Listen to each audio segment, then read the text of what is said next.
This week's episode is brought to you by Raw Handbags. Handbags that come in all shapes and styles that are designed for all women to wear fearlessly, spread womanhood, and inspire. Check out Raw Handbags at www.rawhandbags.com, on Facebook at facebook.com/rawhandbags, or on Instagram at shopraw. Feel free to enjoy 10% off your first purchase using the code LOVERS10. And now, let's get to the show. Hello, everybody. What's going on, people? Did you miss us? No, they probably did. They did. People look forward to hearing from us. They do, but we're not consistent. Consistency is an area of growth, but... So every time we go missing, it can't be, do you miss us? It can be. Okay. I think so. Well, you know what? Life happens, and you know what? We're getting better at it. You know, we're doing kind of like this bi-weekly thing. We're getting there. Okay. But I'm still happy to be here. I'm happy that we're getting it done because, you know, better late than never. Agreed. So, anywho, hey everybody, this is your girl Dani. And this is your guy TJ. And this is another episode of Lovers Quarrel. So, how you been? I've been better. What's going on? Got into a car accident. Yes, you did. That was Exhibit A of why we didn't record on Thursday. According to you. You were in pain. You went to sleep. I let you sleep. I don't... You know what? I'm going to take the L. Okay. Yes, I got into a car accident, and then I found out that it was my fault because in the state of Maryland, whoever's turning is supposed to yield. Even if you're turned already, you're supposed to yield. So if you're turning and you get hit, just know in the state of Maryland, it was your fault. Unless you have a witness or the police were there to clock the speed. So just make sure if you get in an accident, no matter how much pain you are, make sure you stop someone and be like, I need you to give me a statement to prove that this person is wrong. So, yeah, I mean... But that's life, you know. Yeah, so. It could always be worse. At least you're healthy, you're safe. Sounds good. Car isn't crazy damaged or anything like that. It's just more frustrating than anything else. Yeah. So. But the other people got like lawyers and all this other stuff. Oh, that's... So insurance is going to handle Yeah, that's all what that. Insurance is for. Adulting, folks. Make Hopefully sure you do it. Her like a nicer car, so she don't have a little putt-putt no more. Oh, the other person? Yeah. It was Okay. like a little small box car. She was a large woman in this box car. Maybe that's why she was in so much pain. I don't know. Anyway, how have you been?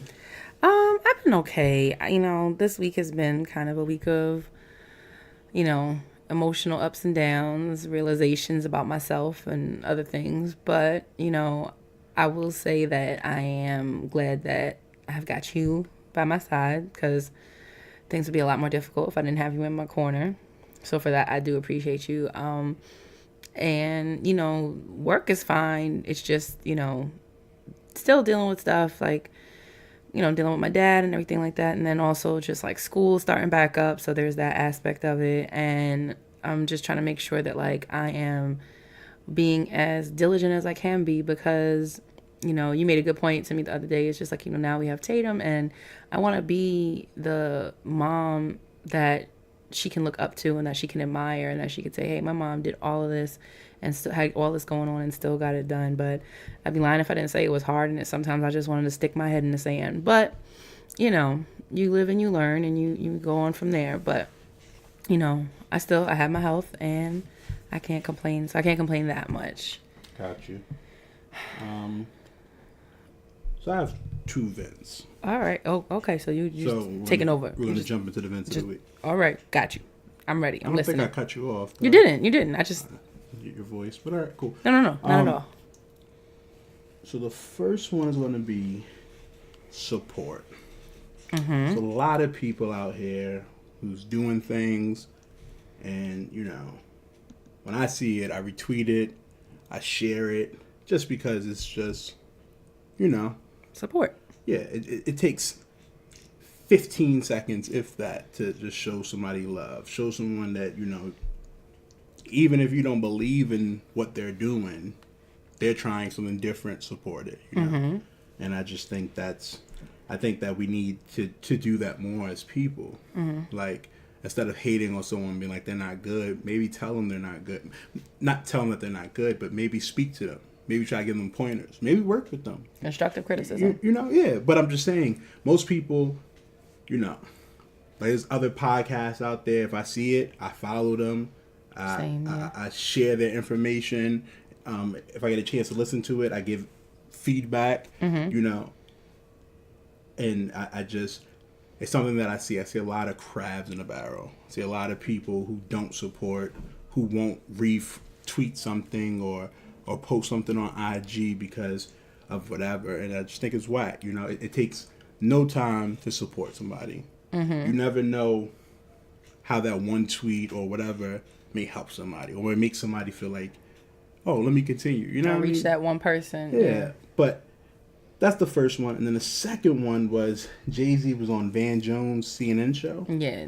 And he was talking, and he was talking about, Van Jones was like, he asked him something about his daughters, like how it's going to be tough. Because he has daughters. No, he said daughters. Oh. I heard the part about the twins. My bad. Go ahead. Yeah. I mean, he talked about that, but he was like, you have daughters. And Jay-Z, and he was like, you're going to be in trouble because you have two daughters. And Jay-Z was like, no, I'm not. I'm going to be okay. And that's one of my biggest pet peeves. I hate when people tell me you're going to be in trouble because your daughter's pretty, or, you know, she has long hair, she has gray eyes. Like, you're going to be in trouble. You're going to need a gun. You're going to need... And to me, I just don't think that way. I just think that, you know, I'm going to raise her the best way I possibly can, but I don't... Why is it that I'm going to be in trouble? I mean, I understand what they're insinuating, but... Yeah, and I guess I think that, you know, it's a societal norm, but, you know, obviously, like, I've already known how you felt about that, and I know you know that people aren't saying it, but other than to just, like, to solidify their point that, you know, we have a beautiful child. No, I get that. And I just for me... So, like, boys are going to be knocking down our door to get to talk to her. Yeah, but I feel like I feel like anyone who has a daughter is going to be boys. There's always going to be someone there. There's always going to be some type of trouble that can come with any child. Just because my daughter has gray eyes doesn't mean that she's more prettier than the next child. I don't know. It's just one of those things that annoy me. It's like before we had children and people be like, when are you having children? Like, I don't know. Mm-hmm. Or, you know, you don't know what could be going on. Yeah, so don't ask us that stuff. But I just hate that. Like, you're going to need guns. I'm not going to need guns. I'm gonna raise Tatum the best way I possibly can. And I hope that she listens. And you know, I know that my family is big. So she's going to have a lot of just different influences and a lot of different people she can look up to see that she don't have to be like everyone else. But I don't think I'm going to need guns. I don't think I'm going to need all this other stuff that people say. So, I mean, for me, just to hear Jay-Z say it, and this is, to some people, Jay-Z is like idol. He's like God to some people.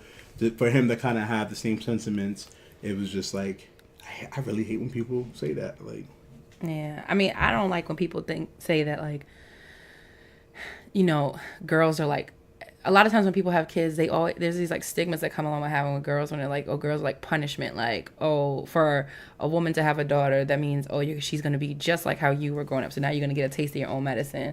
Or for guys, it's like, oh, if you have daughters, that you must have been like hoeing around. And so now this is your like punishment. Like now you have girls, even though sometimes it might seem like it might be a little accurate, but I always kind of hated those because I don't ever hear those about boys. I don't ever hear like, oh, you got a son. That means like, no, like having a son is like, oh, that was a come up, like, and that was a come up. Yeah, like think about it. So like, you've never heard those things? No, I have. I've never heard someone say having sons are come ups. Well, but not saying that explicitly, but saying that like there's no negative connotation that comes along with having a boy, as it is like with those sayings that they say for when you have a daughter. Like, I think having boys would be more difficult. I mean, some people say yes, some people say no. If you like, that was the conversation that your mom and my dad had all the time. Yeah, no, I get that, and I'm saying that being a male, I think it's more difficult being a male because for us we have to. Well, I'm gonna speak for the men. We have to try to kind of try to fit in. A woman can wear Fashion Nova and get away with it, and if a guy was wearing something like a store that was like Fashion Nova for men, it would be like, nah, you're getting joked on. You know what I mean? It's a different world, and then even for men, it's like you got to teach them so many different things when it comes to just being out there. You know, we got to worry about the cops. We got to worry about how we're perceived by people. Like, when I was in middle school, I was bigger than most people. I was this big, black, scary guy to everybody. And when I defended myself, it was like, oh my God, TJ's being a bully. No, TJ was defending himself. But because I was bigger than most of the kids, then it was like, you shouldn't hit them because they're smaller. Like, that's the thing. And then we got to worry about dating women. And now it's like this whole epidemic, and it's just like, I don't know. For me, it's just a lot. But go ahead. Well, actually, that kind of is going to lead into my vent, but I will say that everything you said is accurate. I think those are the difficulties of being a black boy in America or in this world today. But, I wouldn't. I'm not saying that you were trying to negate what it is to be, how difficult it is to be a girl in this world, but there's also those things too that come along with it. It's difficult with being a woman because you have on the dating side, like, okay, yeah, you have like people. Like, they always talk about girls have to watch what they're wearing or how they conduct themselves. It's like, and we also got to teach our boys, like, keep your hands to yourself, don't rape, all these things like that. And then also, like, the stereotypes that come along women. If you're, more sexually free, or you're more in tune with your sexuality, you can be labeled as a hoe or a thot or whatever. But boys, if you're knocking them down, then it's still to this day you get the pat on the back in many ways. According to Drea, you can delete your wholeness. So, according to Dre, but Drea is not really an authority on much things. I know. I'm saying it as a joke, but I know. I'm more serious. No. I get what you're saying. But I do understand what you're saying with that, and I'm not taking away from raising women at all. It's difficult because I'm not a woman. I'm not a woman, so I'm trying to do things based off of my lens. But of course, But I just know that being a male, it's just not as easy, I would say. Again, women have a lot of different plights. I said it right the first time. That I definitely understand, and 100% can view. But I just know that a lot of men go down for statutory rape because they were dating someone younger, and something happens and a parent flips out. But what about that little girl who was dressing up and telling this kid she's of age? You know what I mean? Yeah, the dressing part shouldn't have anything to do with it. Even though I know some people dress older and everything like that. But if somebody flat out lied, then yeah, absolutely, I get that. But I'm saying these young men at this age are saying this person is, I'm 16. She says she's 16. She's really 13. Yeah. But she looked like a 16-year-old. As an adult, you can look at someone and be like, that girl looks young. As a 16-year-old, you don't know if they look young or not. Yeah. But there's a lot of people who go down because of that, because parents aren't saying, what's the situation? Oh, you lied? I'm not going to ruin somebody else's life. Like, God forbid I was ever Tatum in a situation. I'm not going to ruin this other kid's life because my daughter lied. Mm-hmm. Yes, I don't want y'all to ever mess again. Don't talk to each other. And then if you do, then okay. Now it's a problem. Yeah, but if my daughter led you on and told you lies and had you thinking that you were messing with someone your same age and you're not, sometimes as parents, we have to take some type of accountability. And it can't be like, my daughter would never do this. Mm-hmm. And I agree in that sense. And then also, it's just as long as we are on the same page, that, of course, on the flip side, as long as, like, if somebody is trying to, like, prey on somebody who's... 100%. Okay. Why wouldn't I want to get someone who's preying? Yeah, no, I get that. So I just want our listeners to make sure that they don't think that you're being, like, one-sided on this. That's just that and I think, honestly, it leads into my vent. So my vent is, it has kind of to do with the Me Too movement and everything. So I was, scrolling through BuzzFeed, and I came up on this article with Wendy Williams. And everybody, Wendy Williams makes her living, her livelihood off of being problematic or being like stirring the pot and speaking sometimes what everybody else is thinking and doesn't want to say, and sometimes just saying things for shock value. Like, that's her bread and butter. I get that. But so on her show, though, she during her Hot Topic segment was talking about the Me Too movement, which I'm sure most everybody is familiar with, about women who've been coming forward with their stories of sexual harassment, assault, and everything in between. And then there's also like a new one that has been started called #Mute R. Kelly, because of R. Kelly's history of predatory behavior. And most currently that he's allegedly, but really allegedly, okay. And basically with his more recent allegations of like holding like younger women, against their will, or like brainwashing them or whatever. And this Mute R. Kelly movement though has succeeded in like having some concert venues cancel R. Kelly's performances. So like Wendy Williams like defended his sex tape with that girl from back in the day, and saying like the young girl featured in the tape let it go down. She like defended him marrying Aaliyah, because he was like, she voluntarily married him when she was 15 years old, and her parents let her do it, when in all actuality, like, her parents didn't even sign off on the marriage. They lied, and R. Kelly and Aaliyah lied about Aaliyah's age to obtain the marriage certificate, and so that when her family found out, like, they were furious. And then she went on to say, basically, she was like, I'm sick of this #Me Too movement. And she was like, I love that people are speaking up for the first time and coming out, but I look at all men like, you're a Me Too, all of them, which is not fair. Basically, I guess she was saying like, men are being like clumped together as a whole. And I'm just like, I'm frustrated with that, because I know some people feel like, oh, this is like everybody, you gotta, they're coming to get everybody. Every man is like on the chopping block for anything he could have said or did in his past and everything like that. And I know it might seem like, yeah, the floodgates opened, and a lot of people who went years and years and years without being called to the table or called to the floor for their actions are now being all called all at once. So it does seem like a lot, but it really is like, it's still necessary. It doesn't change the fact. And what it is like, you know what? Tarana Burke started the #Me Too, so let's make sure we give credit where credit is due. But at the same time, the creation of it, or it coming to the forefront in this past like couple of months is important, and it was necessary, because if we don't call these men, and mostly men, I'll say that, if we don't call them to task and put them out there for doing what they did, then nothing will ever change. Like, people should not, and specifically women, should not have to fear that they're going to lose their job, that they're going to be assaulted, that they're going to be paid less, that they're going to be anything, because they're not,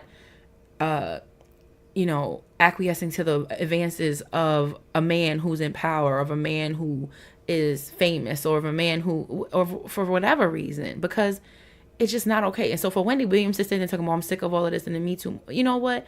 That's on you. Like, you can't sit there and talk about you're sick of it, because now what happens if somebody who watches your show, who has been assaulted or who has been harassed, who has been something, who watches your show every day, is like, damn, maybe I really shouldn't just say anything, because I don't want somebody like thinking I'm trying to scapegoat this guy when really he did something to me. Like, Wendy Williams is saying it because even though me and you may not take it to heart, somebody else might. And I feel like that was just like, her platform is so major, and like, how are you going to sit there and say something like that? How are you going to sit there and defend R. Kelly for marrying Aaliyah? Like, oh, she knew what she was doing. R. Kelly was a grown man and Aaliyah was 15 years old. So I don't care how, in love they might have thought they were. He was an adult and she was a child. And a 15-year-old is not in a space of mind to make those type of decisions. And I feel like Wendy Williams should be ashamed of herself. And I feel like she needs to really like think or amend her statements, or, think back on that, because she could be dissuading somebody who's watching her show from coming forward and addressing their abuser and And that's never acceptable. I'm sorry. And, I don't mean to go off on too long of a tangent, but yeah, Wendy Williams was just whack for that. So that's my vent of the week, which I think we kind of segued into nicely. But how was that? That was good. Okay. I mean, I'm just saying, like, I didn't know if you had any thoughts or you felt any type of way with what I was saying. No, I mean, I don't really. I mean, I think sexual assault is wrong. I think men using their powers is wrong. Even though it is a double standard, because if it's a woman doing it, it's like, as men, we're supposed to be like, oh, there's nothing wrong with it, There's so many teachers who's having sex with children, and there was a time in my mind I used to be like, yeah, because you said it all the time. You were like, why are these dudes telling? Yeah, exactly. Why they snitching or whatever? But I understand it more now, and we've talked about it, and I couldn't imagine condoning it for myself or my son, but not condoning it for my daughter. So I just think that it's wrong either way. Of course. And I just think that I like the stories that come out that are like factual. All the other ones who's just jumping on just to jump into the conversation because it's hot, I don't condone that. Like with Nelly, two other accusers came out, and his girlfriend, who is saying this is a difficult time, but she's riding it with her man. She was there with him on the other 2 dates that these women are saying it happened. And that just, more than anything, if the first woman is true, it just kind of kills her story. And now any other story that comes out, it just kills people's stories. And it's just, we as people have to watch what we say, how we say it, and understand what's going on. You can't do something just because everybody else is doing it. I understand. And I think that's, well, even though you said, like, you can't always, like, we shouldn't say, like, oh, you need to watch how you conduct yourself, watch what you're doing. But in Nelly's situation, this is all the more reason why you don't cheat, because then, especially when you're famous, of course, that's the big caveat. But you shouldn't cheat, 100%. I agree with that. But what about Aziz's situation? That one's I think there's a lot of shades of gray with that one. Like, I think he was inappropriate. Obviously, it wasn't as, like, graphic or as egregious as, like, rape or assault or anything like that. Like, they went on a date. She did consent to things, but she was uncomfortable. And I think that's the thing, like, with that situation was, like, I was listening to Brilliant Idiots when Jazz Fly was on there, Jazz Waters, and I think she made a good point of talking about, the power dynamic. Like, sometimes, and you may not understand this because you're not a woman, but sometimes women are groomed, or we are expected to sometimes, like, acquiesce even though it might make us uncomfortable, because we don't want to rock the boat, because we're not supposed to be we're not supposed to be contrarians. We're not supposed to be the source of conflict. And I'm not saying that that's exactly what happened with that situation, because obviously there's her side, there's his side, and there's actually what happened. And we can only go, but based off of what I read, for argument's sake, if it was all 100% true, I would say that she obviously didn't have any basis to say that she was, like, anything illegal happened at all. But I can see points and times throughout that night that she's recounting where there are times where, like, she's clearly uncomfortable. Like, it's like if you're when she was moving around. Like when she's moving around the room and she's kind of saying certain things, and it's just like, and maybe that's a woman thing, maybe because, like, I'm reading her recount of that at night, and I can read between the lines and be like, if I'm trying to kiss you and you keep getting up and moving around the room, I'm not going to keep chasing you around the room. Like, I'm not going to keep following you from place to place. But I can see, but then on the flip side, it's just like, he can make the argument that, oh, he thought she was trying to play coy or hard to get and stuff like that. And that's when, and this is where, like, where, unfortunately, even though it might take the sexiness out of the situation, sometimes you just got to be like, hey, what are you down for this? Or, so there's actually an app now. Yes, which we heard about. Where you can consent to what you're going to be willing to do. Sexually. Mm-hmm. And I mean, that's kind of cool, but it's still not, because at the end of the day, she could say in the middle of it, stop. and you just have to stop. I mean, I think that's one of the major reasons why when we were doing whatever we were doing, I never initiated. So that's why I was the aggressor? That's why you were always the aggressor, because at the end of the day, I didn't want you to feel like I was pressuring you or making you do something that you didn't want to do. And for some people, that can be considered the guy being too slow.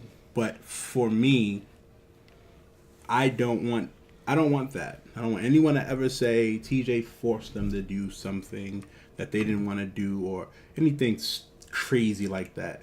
So for me, that was my major thing. Like, whatever we did, I needed you to do it first. So that way I knew it was okay. You were okay with it going forward. Well, that worked out for you.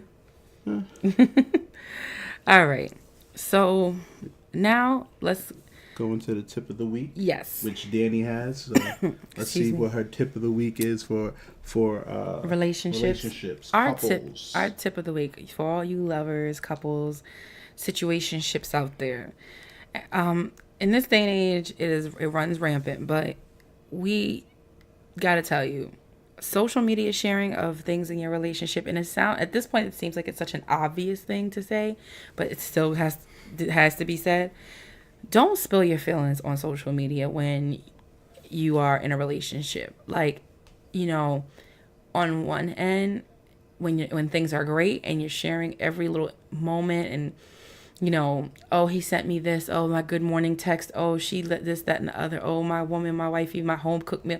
All that stuff is grand. But then at the same time, there's some people that when stuff starts to go south and somebody has a bad day or there's an argument or whatever, that's when you start seeing those like really cryptic ass Twitter posts and Facebook posts and, quotes on Instagram, and like, just don't do it, because agreed. What you will find is that people become invested in your relationship. So now people going to want to know what's going on. Exactly. And then you're going to feel some type of way because you're like, mind your business, my business. No. If you're willing to put it out on social media, that means you are opening yourself up to inquisition and to people asking questions about your relationship, because you obviously reserve the right not to answer, but you cannot get mad when people ask you about it. And then you can't get mad when people call you out on your shit either, because we all know that person who who maybe in our text messages are like, man, fuck him, fuck her, or whatever, and then you scrolling through Snapchat, and then there they are with the puppy emojis, like, filter, hugged up together. And it's just like, you gotta pick and choose your battles. Now, I'll say this. I'm one that, of course, like, if me and TJ are doing something fun, if we're out or whatever, of course, like, here and there, we'll post the good times, whatever. I'm not going to sit here, though, and talk about and post and say things when it's just like we're going through a rough patch or we've had an argument, because it's not everybody's business. Because ultimately, your relationship is between you and whoever you're laying with that night, not you, whoever you're laying with that night, and your 1,500 followers. So be mindful about spilling your feelings on the air, but on social media, positively, but especially negatively when when things aren't going that well, because when you post things to the public, then your relationship becomes public, and if that's not what you want, then don't set yourself up for that. So that's a little nugget. Yeah. Drop the jewel. Yeah, because we've been there, done that. Yeah, I'm guilty of that. When I was like younger, 19, 20. Definitely. But probably even 21. I don't know. It was just something that you did. You wanted to vent and piss me off. I may have done it more so after, because I knew it pissed you off. Yeah. So if we and you beefing, and I used to. This is gonna fire her up. Yeah. But I just never. I couldn't. It's stupid. And I never retaliated, but I definitely would text my friends and be like, "This motherfucker," like. Yeah. But you live and you learn, you grow through things, and yes, growth. You go through it, yeah. So yes. Even though I'm not gonna lie, I love to see when people post stuff, so I can be like, oh, because or the joint is like if they break up and they start deleting pictures. Oh yeah. So you'd be like, yo, what happened? Don't nobody got time for that. Shout out to all you people that like delete Instagram post. Every Instagram post I have ever posted is still up there from the day I signed up. Because I don't got time for that. Like, for all y'all who like, especially I think it's like younger people do that, who be like, I only want 9 pictures on my account at any given time. So they go through and they like, you clearly don't have like jobs or, well, let me not say that. Not that you have jobs. Let's say that you don't have like. They want to erase the memory. I mean, it's grown people. They want people to, they want to leave them wanting more. Who deactivate their Facebooks and then create a new one because of whatever. I mean, I always say social media is a devil. And it's a necessary evil, though. It has its positives, but it has a lot of negatives, and people post way too much, and they're comfortable posting way too much, and it just doesn't help. Doesn't always help, because sometimes it could be like you're just posting stuff because you want people to know, and then when they ask you about it, you're like, why are you in my business? Just like you said earlier, like, don't post it then. It's just, it becomes messy. So yeah, I agree. Keep some things private. Yeah. All right. So we got a letter. An email, but it's a letter and an email. So okay. We got a letter. Okay. So you make it sound like we don't ever get one. I know it's not that we don't, but I'm just. I should. Yeah, because I think I'm gonna try and do like little intros for each part. So like how like I do the ding ding ding fight, like something like that for like the quarrel part. I'm gonna try and do something for like the letter portion. I think the people will need it. I don't. I think so. I don't. I think you're a hater, but it's okay. I think I'm honest. I think you're a hater. I think I'm real honest, but be great. I'm a multi-talented person. You're definitely talented. I don't think that the people needs that, but if that's what you want to do, go ahead. The people.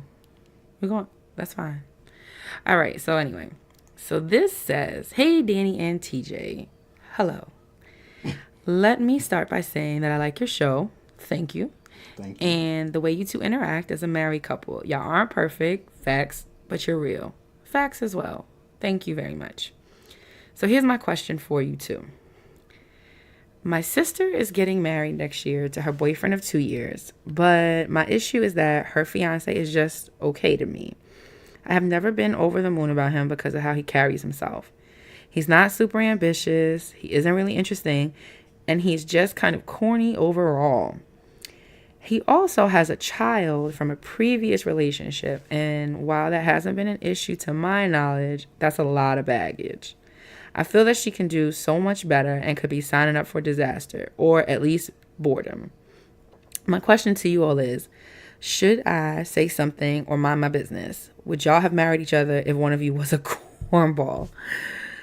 Yeah. Thanks, sister-in-law to a lame. Yeah, I married you, so. I'm sorry, and what qualities of mine fit that letter? No, be great. Because I'm not corny. Like, I mean, I'm amazing. I'm corny like when I want to be, but that's by choice. So you just said that you just said but you corny by choice is not corny. My essence, my spirit isn't corny. Okay. And what are you? Fire. Tough. Forward tough. Dope. You're not corny. But let me see the question. I'm going to let you answer it. Go ahead. So, sister-in-law to a potential lame. Let me think. Let's address this. So, should I say something or mind my business? You need to mind your business. Because the things that you're talking about are... Go ahead. To me, like, the things that you're saying that you don't like about him, they aren't like these like egregious, they aren't these like major violations of like a person. It's not like you're talking about, oh, he's beating the shit out of my sister, he's always cheating, he disrespects her, he disrespects our family. You don't like him, it seems like to me, because he sounds like somebody you wouldn't go out with. And maybe I don't know about what ambitious or whatever, like, does he not have a job?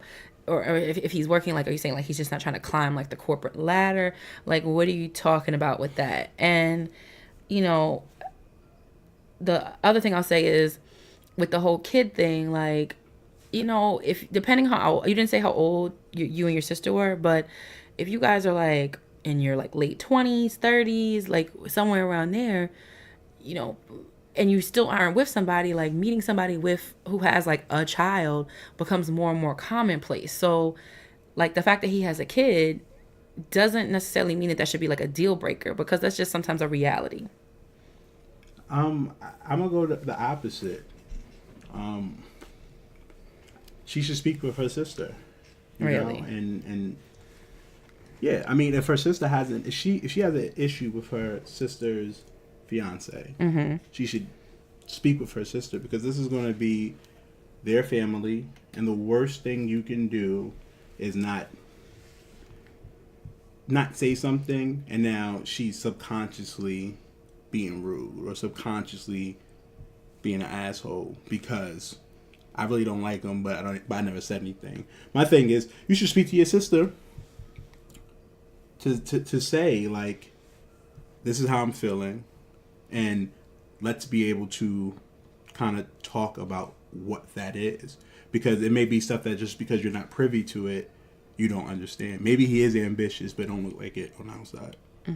What if like she brings this up to her sister, and her sister is like, you're a hating ass bitch, and I don't want to fuck with you, or like, what if what if it causes a problem with it, or her sister goes and tells her man, and now like there's like an established like conflict between the sister who wrote us and then her future brother-in-law, like they don't ever bang with each other because her sister ran back and told him. Well, I mean, I'm talking maybe I'm talking from, again, this is my perspective. Like, if Anthony didn't like you, and he came to tell me, I don't think I would be like, fuck you, Anthony.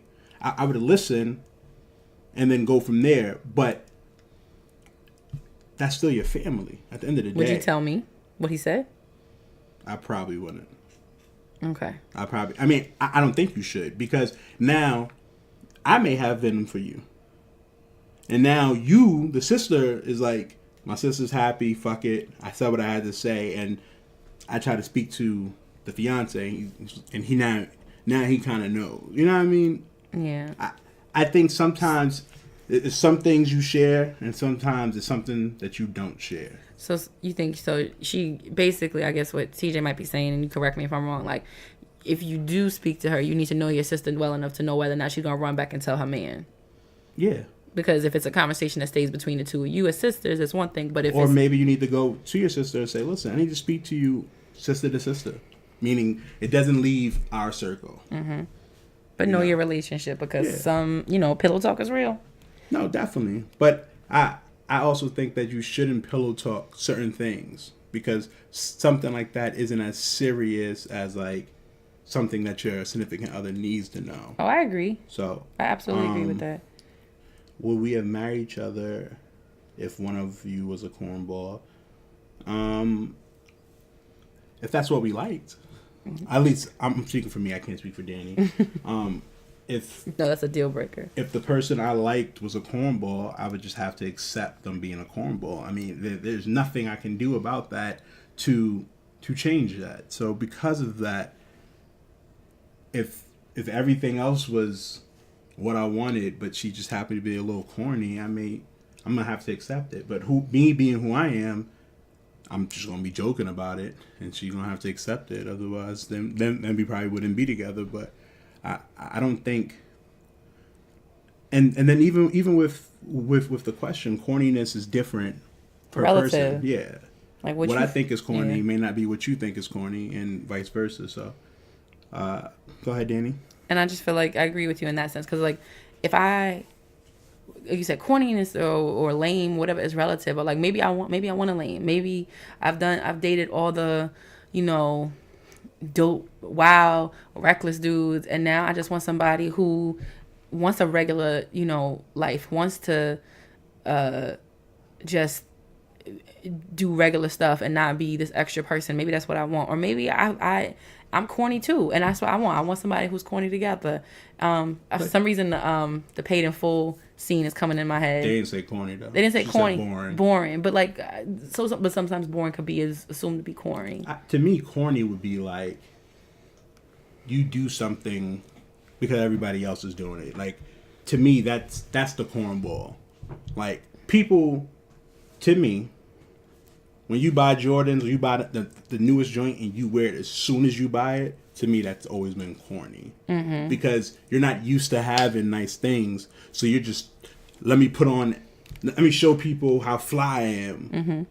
Whereas someone who's fly, I may not even I have sneakers I haven't pulled out in 2 years, which is a negative thing because it's like I bought it, I'm buying shit and I'm not wearing it, but in my mind, I'm not gonna rock it as soon as I get it. Mm-hmm. So to me, like corny would be like you doing extra stuff, you doing stuff to for people to like you or want to see you. Like I'm gonna go to the club and I'm gonna buy all these bottles, even though I live at home with my mother. That's corny. And now that I'm older, corny to me is like people who don't have their priorities straight. Yeah. So corny, the definition of corny definitely changes over time. So maybe 100%. What your sister is looking for in a person in a partner is not what you're looking for right now, which is why your perspective is different. Or maybe she, like TJ said, maybe she does just like corny, and that's fine by her. Well, corny to you. Yeah, corny to you. Like, or maybe I'm saying she could think that he is corny, but maybe she's like, I love him still.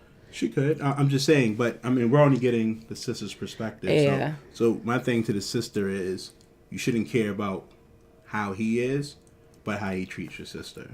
That should be the most important thing. Yeah. So. And I'm still gonna say, I would say, depending on how your relationship is with your sister, mind your business. Because like I could have that conversation with my sister, but I know people who couldn't have that conversation with their sister and it end well. And you got anything to say about them having a kid or him having a kid? Or did you agree with what I said? Sure. We don't know what their age is. Listen, my thing is you can't help who you fall in love with. Mm-hmm. And if someone has a kid or they have multiple kids or whatever, that shouldn't be a deal breaker for you if you're comfortable with it, I think we've lived life so much trying to appease everybody else instead of what we want, somebody may not mess with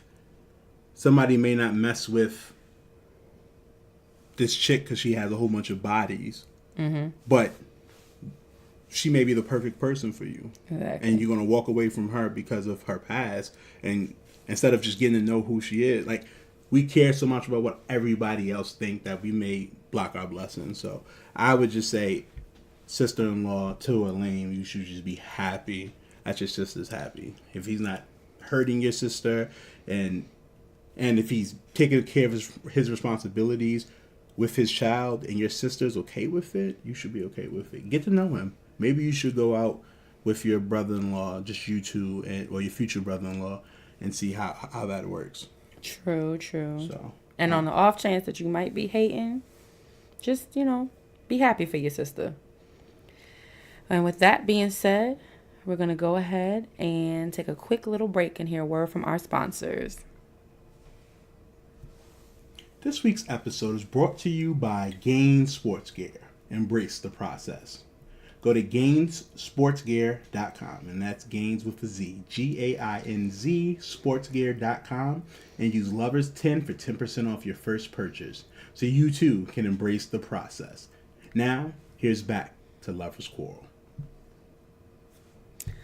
And we're back. So, it is now the time of the show for our Lovers Quarrel. Dun, dun, dun, dun, dun, dun, dun, dun, dun. Oh wait, I did mess that up one really bad this time. I mean, you mess it up every time you go, but be great. Does it really bother you? I'll stop if he does. Listen, this is what you want to do. You can be. It does make my heart happy. Well, that's all that matters. Happy wife is happy life. That's what they tell us. Yes, and happy husband. There's nothing. They don't care about husbands. It's all about the women. Well, that's when the double standards come back in, but yeah, well, you know what? Let it be one for us. Usually, they always kind of favor the guys. No, it's a lot for y'all. It's a lot. It's a lot. That could be another episode because double standards is definitely. I'm sure if we made a list, they would be more in the favor of the guys. I mean, but that's what I call double standards because they can go both ways. No, that's not why they're called double standards. That's why they call double. Oh, never mind. You're right. Okay, well, let's get to our Lovers Quarrel so me and you can beef about something that we already prepared.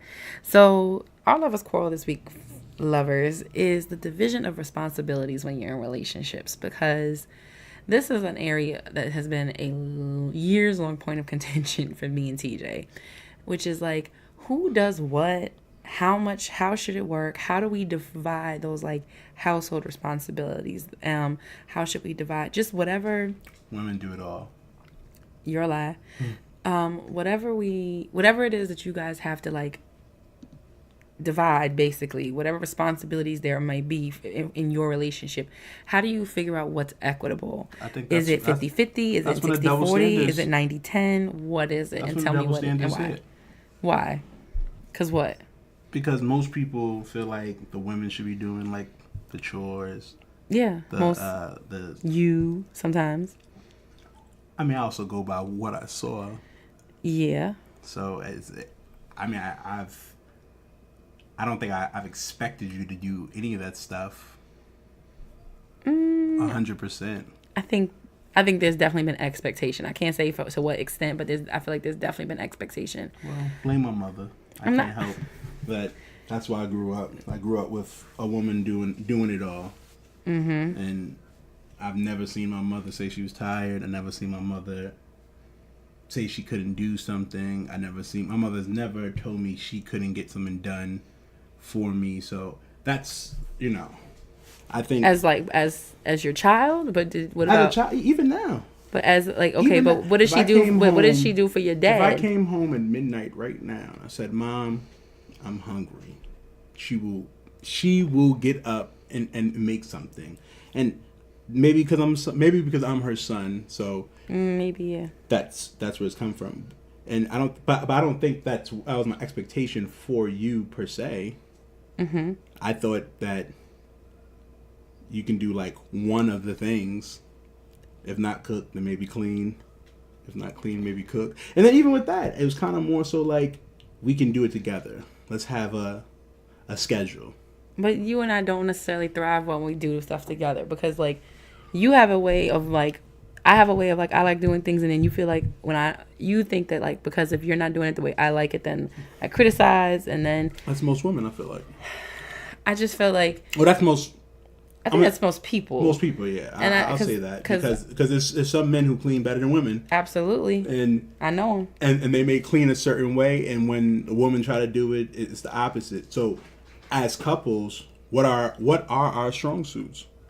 What is something that we can do better? And then I think that should be how couples move forward. I don't believe in 50-50, 60-40s. All that other stuff. I mean, technically, it should be 100-100. We both given our all. But what's your strong suits? You know, some people do certain things better. If there needs to be like a bill argued or something argued or something where, that's me, 100%. Yep, and I'm cool with that. Somebody overcharges us. Nah, we need this bread back. Where's your manager? Yeah, I'm gonna do that strong. Mm-hmm. So I wouldn't expect you to do it, and just like I wouldn't, and like for me, I'm the tactful one. So when we gotta use the flowery language and we gotta make sure that we're not ruffling feathers, then that's when I come in, because it's just like I make sure. Sure, yes. I said sure. Yeah, no. Sure means yes. Yeah, but your sure means like I'm agreeing. Your sure has levels to it. No, it's like an onion. It's got layers. Okay, I think you're just reading way more into it. But well, that's what we women do. We read in between the lines very well. Women? Many of us, yes. Okay. I can't say all. That's superlative. Well, you just said that's what us women do. Okay. So you were speaking for all women. And I amended my statement. You got it. But I think like for division of responsibilities, I do think like, okay, you know what? You're right. If you have a strong suit, then that's fine. But the other person can't make, like, if I'm better at cleaning than you are, and then cooking, and I do the cleaning, but then that means that the other person shouldn't like leave a whirlwind of like chaos in my path just because you expect me to do that. Like, you gotta at least try to like pick up after yourself. And I think like as far as like the percentages or whatever, I think it could be like it should kind of ebb and flow. You know, if I'm sick with the flu, God forbid, then of course, like, I'm gonna need you to like step it up in that area, because you're gonna have to just. I'm just have to say, wait, it's gonna be like that till I get back. And sickness and health, that's what they say. Yeah, in sickness, you help me out. So when you sick, you just gotta, you know what I mean, push through. Exactly. Just make a quick sandwich. You know the flu was out here killing people this year, right? I've heard, but I'm joking. I know. I know you are. Like, see, you don't get it. That's when your corny side comes in. No, that's when you don't know how to read between the lines comes in. Nah, that's when your corny side gets in because you don't know that I be joking. You be no, like, I do know that you be joking. Serious, like No. Anyway, but I think like but then there's also like there's just certain things like you guys we gotta like be on top of. Like, okay, I clean better than you, even though sometimes it takes me a long time to get it done. I do a better job. Do we agree on that? Yes. I can't say sure. But thank you. But when I say like don't add to it, like shoes, bring them upstairs. That's all. And then like when you cook, I love your cooking. I think you are a better cook than me. But like we were talking about this the other day. That's what you say because you just don't want to cook. So okay, but so I should cook and clean. So that's what you feel like. I'm not saying that. I'm just saying don't say someone's a better cook. I mean, that's my opinion. And my opinion is I've had food of yours that was amazing. I've had bad food. I've had food that I cooked that was amazing, and I had food that I cooked where you loved, and I'm like, this shit was trash. Mm-hmm.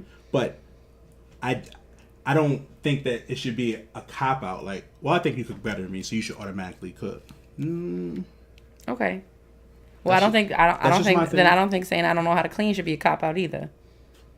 Okay, I can agree with that.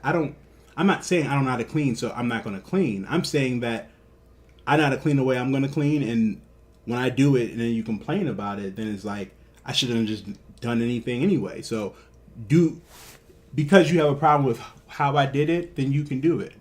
Otherwise, be appreciative that I try to do it and go from there. But I cooked dinner tonight. It was good. And there was no mess. Everything's put away. But you never be like, thank you for that, because in your mind this is what you're supposed to do. So well, in some ways, yeah, because it says like when I cook, I like clean up after myself, and then like remember that. What happened? You said when I. Yeah, when I cook, so you're talking about yourself. Yeah. And we're two different people. So you feel like you should get like kudos for like not making a mess. I'm not saying that, but I'm saying progress. If you have a student who's failing and now they went from an F to a D, do you say, well, you should have been at a D anyway, or do you be like, good job? I think that's the difference. Okay. Well, I think that maybe some more like encouraging words could be given, but at the same time, it's just like, you know, we're working towards it becoming like the norm instead of the, you know, the exception. The norm instead of the exception. But all to say is like I did appreciate what you did, but I think that for people in general, like not just listening to me and TJ talk about what we fuss about, which is, you know, very mundane for some people, but it's just that's the hill me and TJ die on all the time. I think people should always have these conversations. They should, and there shouldn't be someone does more than the other because of whatever, unless it just makes sense. If that works for your relationship, that works for your relationship. Every relationship is different. It is, and because it's different, what may be acceptable in your relationship may not be acceptable in someone else's relationship.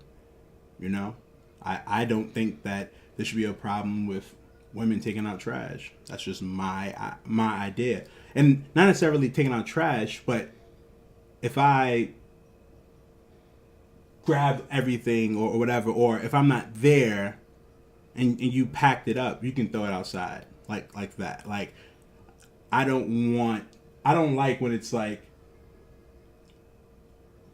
it's trash, so you're supposed to take it out regardless. Like I don't care what you were doing. I don't care if you were out playing ball. I'm gonna leave it in the house just because this is what you're supposed to do.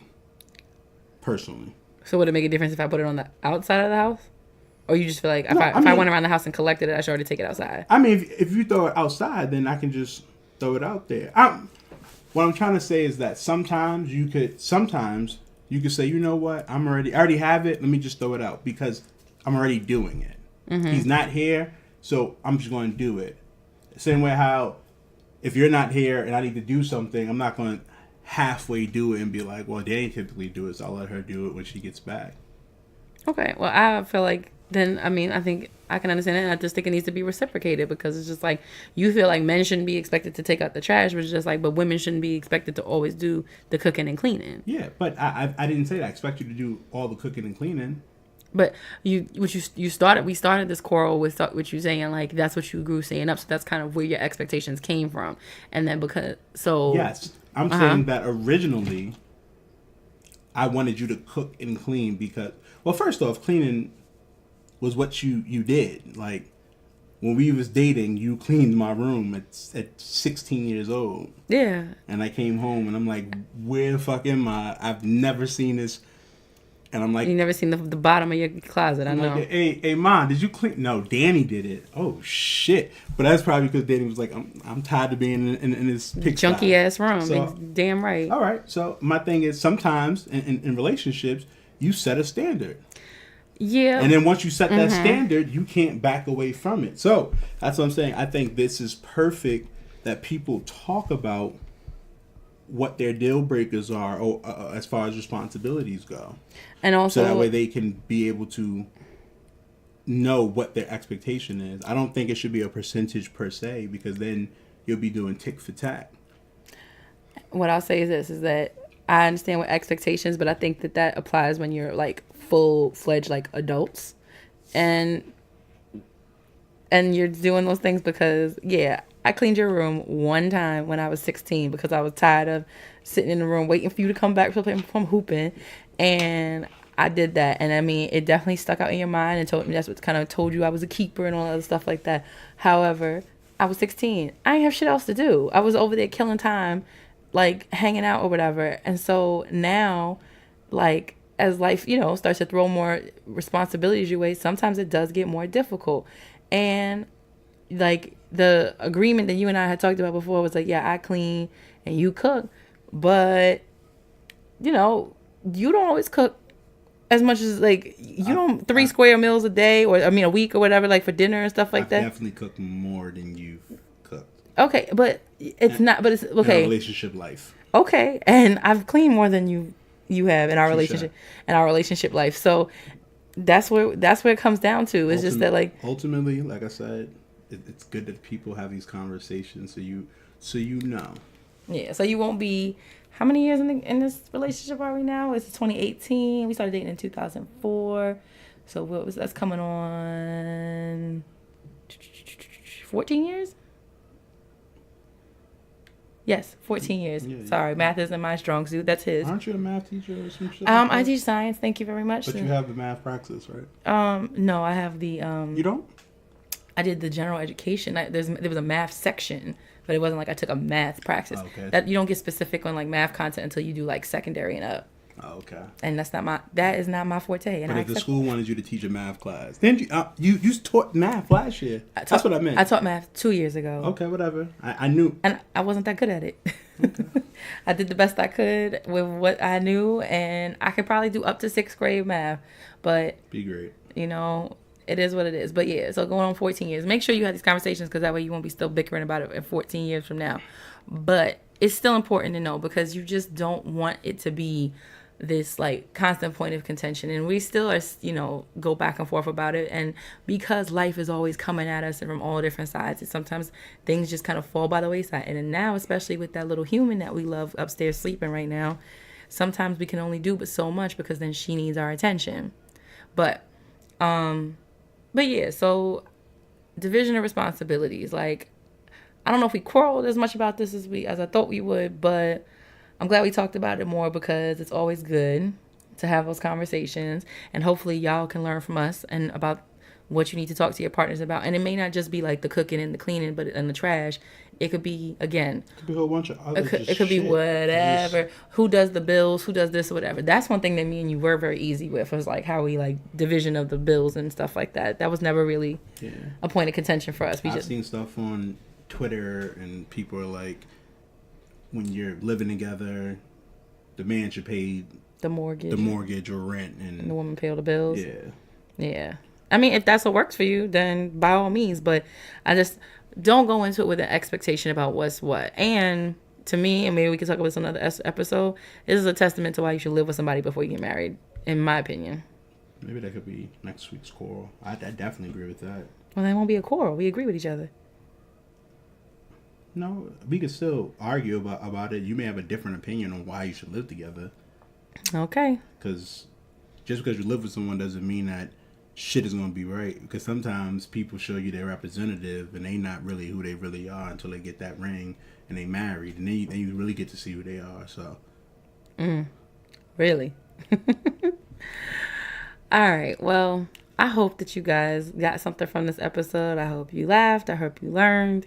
And, thank you for dealing with a little bit of a delay. And it's Sunday, so, enjoy if you're watching this, listen to the Grammys, then listen to this after the Grammys go off or on your Monday commute, whatever it is that floats your boat. But thank you, as always, for tuning in. I'm Dani. And I'm TJ. And before we go into that, please continue sending emails. Yes. We haven't done this in so long that she's forgetting all the important stuff because we're still getting emails and everything. No shade. We're still getting emails and stuff, but we want more emails. So please send us emails at loversquarrelshow@gmail.com. Send us your events for the week. We can start incorporating your events. Pass the message. Follow us on Instagram. Lovers Quarrel Show. Okay, she remembers. On Twitter. So you try to carry me. Lovers Quarrel 7. Oh shit. See, this is what I'm talking about, y'all. So, y'all. Thank you for listening. And now you can close up the show. Be great. Yeah. See, that's why them comments about condescension come in. All right. Like I said, thank you for listening to us. Follow us, like us, share, tag, all that good stuff. Give us feedback in the comments. Retweet us. Show support so that way TJ won't vent about it. And because that wasn't shady. Shady lady. I mean, listen. You get what you give. That's what happens you get what when you you're get. married. You get to see the real people. So thank you for tuning in. Thank you. And go ahead. As always, we fuss. We fight. But we love. Bye.